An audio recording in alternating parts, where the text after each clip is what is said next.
Hello everyone, welcome back. This is Joe from Grace Academy English Tips. Today I'm going to share with you two phrasal verbs that will further help you in your English fluency, in your progress to speak a better English.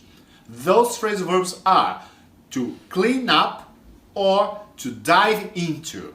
What are the meaning of those phrasal verbs and how you should be using them in your daily practice, in your English practice. Okay, so to clean up. Clean up, that's a very easy phrasal verb. For example, when you clean an area, can be a garden, can be your backyard, your front yard, can be your bathroom, your bedroom, your living room, anywhere, an area.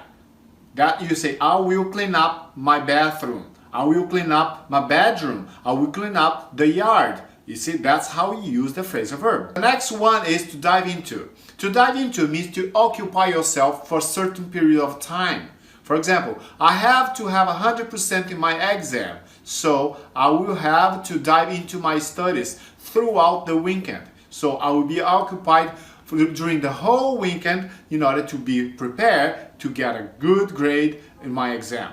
So here it is, the two phrasal verbs with two examples. I hope you enjoyed these videos. If you do so, don't forget to like it. Don't forget to subscribe to our channels. If you have questions or comments, please write down below and we'll be happy to reply to you. Thank you for watching. Until next time, this is Joe Nogueira. Bye-bye.